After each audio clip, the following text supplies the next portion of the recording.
Yo guys, welcome back. बहुत time के बाद आज हम एक और वीडियो बना रहे हैं क्योंकि माहौल ही कुछ ऐसा है भाई। इंस्टाग्राम पे एक और चीज वायरल हो रही है कि साइंटिस्ट लोगों ने एक बहुत पुराने जमाने के वुल्फ यानी कि 10-15 हजार साल पुरानी स्पीशीज को वापस से जिंदा कर दिया है।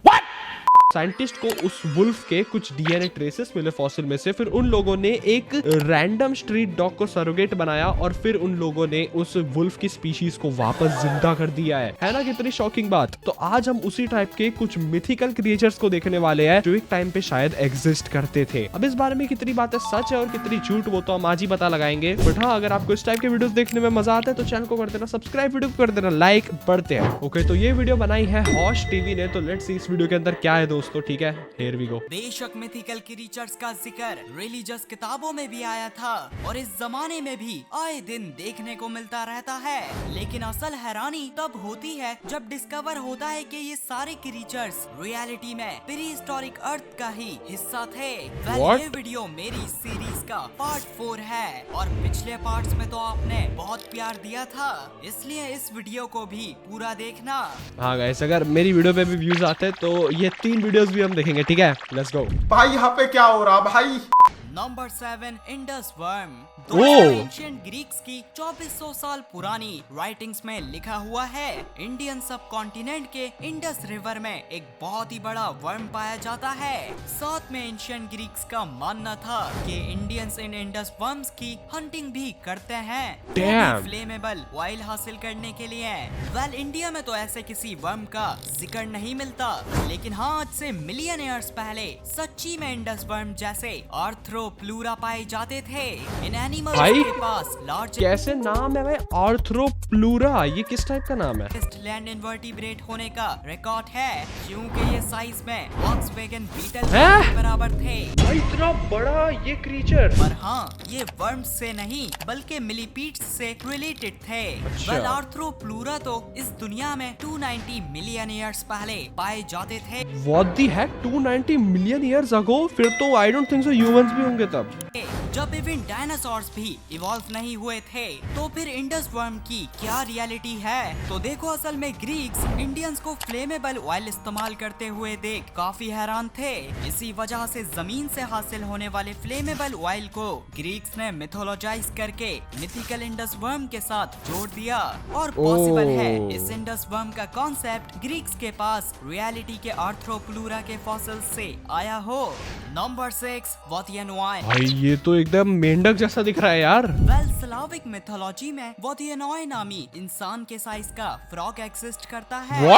माना जाता है सर्दी की रातों में जो बंदा पानी के पास इन्हें देखता है तो उसकी तो मौत लाजमी होती ही है, लेकिन साथ में इन्हें देखे जाने वाले गाँव में तबाही भी आ जाती है। खैर दोस्तों, रियलिटी में क्या कभी पानी के पास मिथिकल वोथियनॉय जैसा कोई जायंट फ्रॉग इवॉल्व भी हुआ है? तो जी हाँ, आज से 66 मिलियन ईयर्स पहले इस दुनिया में सच्ची में नामी एक ऐसा फ्रॉग आया था जो इवन डायनासोर्स के बच्चों को भी अपनी जुबान से कुछ ही सेकंड्स में खा लिया करता था। ब्रो, इसी वजह से इनका दूसरा नाम डेविल फ्रॉग भी है। बट अगर ये फ्रॉग्स की साइज इतनी ज्यादा थी तो आजकल के फ्रॉग्स इतने पिद्दी से क्यों होते हैं भाई? मेरे को ये समझ में नहीं आ रहा। ये कैसे एक्सटेंड हुए? आई गेस डायनासोर्स के साथ साथ ही ये लोग भी मर गए होंगे। इस दुनिया की हिस्ट्री में इनसे लार्जेस्ट और हैवीएस्ट फ्रॉग्स जैसे एनिमल्स की नस्ल कभी भी इवॉल्व नहीं हुई थी। पर हाँ, ये डायनासोर्स की एक्सटिंक्शन के साथ साथ हमेशा के लिए फॉसिल भी है भाई। ये एक्चुअली में वही फ्रॉग है क्या? एक्सटिंक्ट हो गए थे। नंबर 5, एमेले-एंटुका। दोस्तों, अफ्रीका के कॉन्गो रेन फॉरेस्ट का तो आपको मालूम ही होगा। ये इस दुनिया में अमेज़न के बाद दूसरा सबसे बड़ा रेन फॉरेस्ट है, पर ये कहीं गुना अनएक्सप्लोर्ड है अमेज़न रेन फॉरेस्ट के मुकाबले।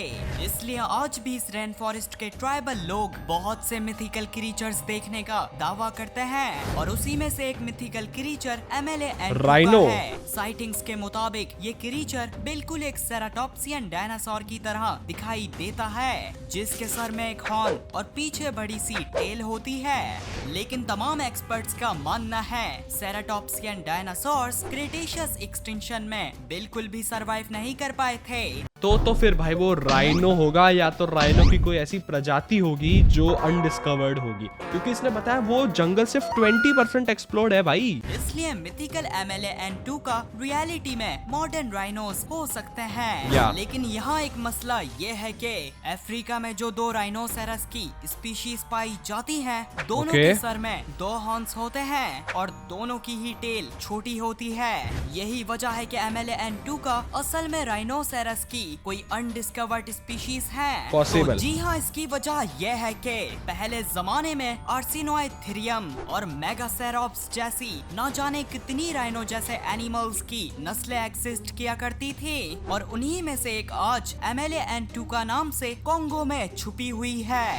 Number 4, giant vulture. हिंदुइज्म की फेमस किताब रामायण में हमें जटायु नामी एक जायंट वल्चर का जिक्र मिलता है, जिसे किंग ऑफ द वल्चर्स का स्टेटस दिया गया है। साथ में मिडिल ईस्ट में भी हमें रॉक नामी एक खौफनाक वल्चर जैसा मिथिकल क्रीचर देखने को मिलता है। बिल्कुल इन्हीं की तरह नॉर्थ अमेरिका के नेटिव अमेरिकन का भी मानना है कि इस दुनिया में मिथिकल थंडरबर्ड्स जो वल्चर्स की तरह दिखाई देते हैं वो पाए जाते हैं। तो जी हाँ दोस्तों, नेटिव अमेरिकन का तो बिल्कुल सही मानना है, क्योंकि नॉर्थ अमेरिका में एक वक्त में सच्ची के अर्जन डेविस नामी जायंट वल्चर जैसे बर्ड्स पाए जाते थे, जिनका विंग स्पैन एक एयरक्राफ्ट के जितना था। ये एयरक्राफ्ट भाई, तुम समझ रहे हो? एयरक्राफ्ट, भैंस की टांग।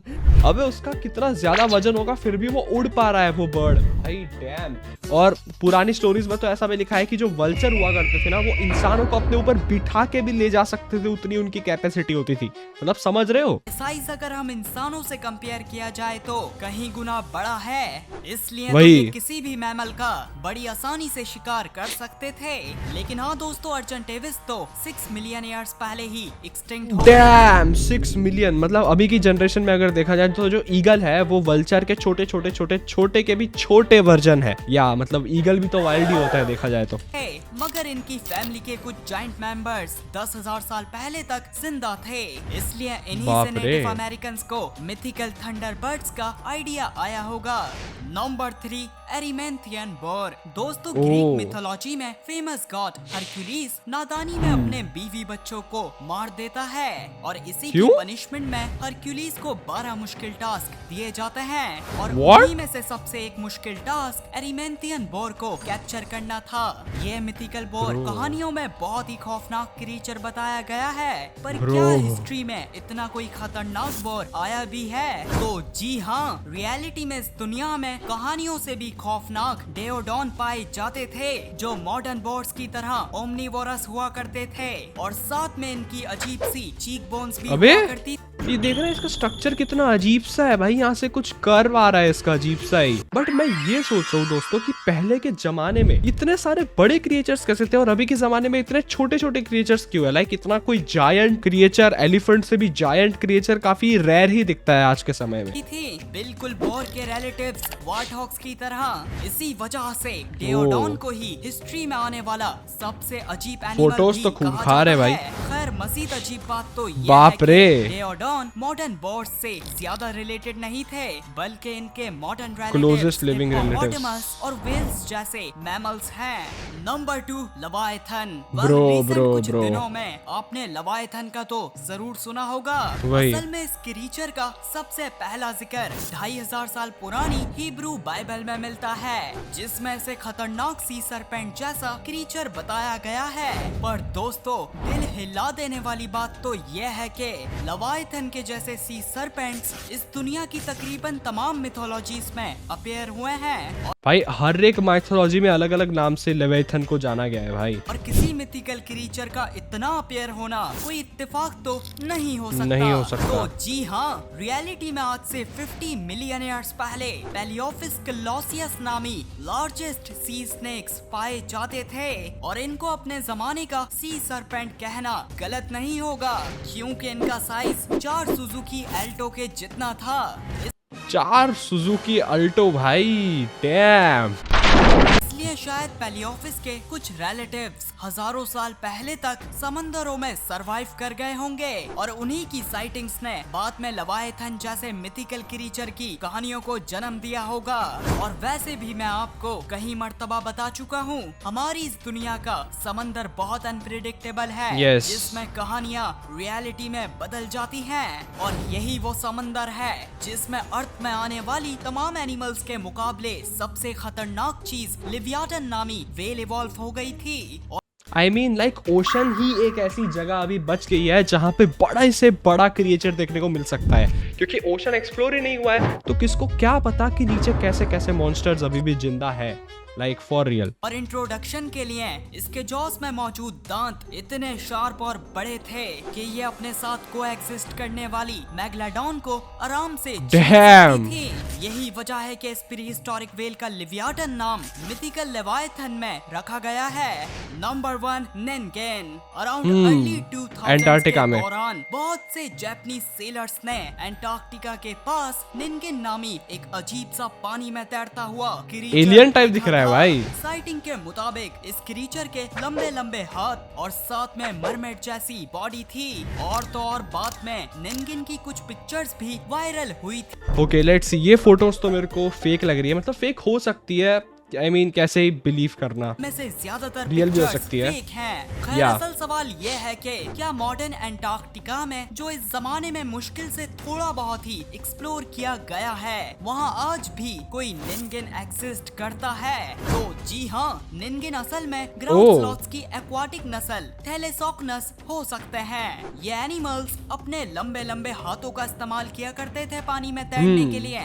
साथ में थैलेसॉक्नस के ज्यादातर फॉसिल्स अर्जेंटीना और चिली से मिले हैं और यही दो कंट्रीज तमाम कंट्रीज के मुकाबले अंटार्कटिका से सबसे करीब हैं। बस साथ में दूसरी पॉसिबिलिटी ये है कि निन्गेन असल में एक्सटिंक्ट हुई शार्क अक्विलो लामना भी हो सकते हैं, क्योंकि ये इस भी हो शार्क सकता के है। भी लंबे लंबे फिन्स हुआ करते थे पानी में तैरने के लिए और ये काफी हद तक कहानियों के निन्गेन की तरह भी दिखाई देती थी। पर हाँ, फॉसिल एविडेंस बताते हैं अक्विलो लामना 66 मिलियन ईयर्स पहले होने वाली एक्सटिंक्शन में एक्सटिंक्ट हो गई थी।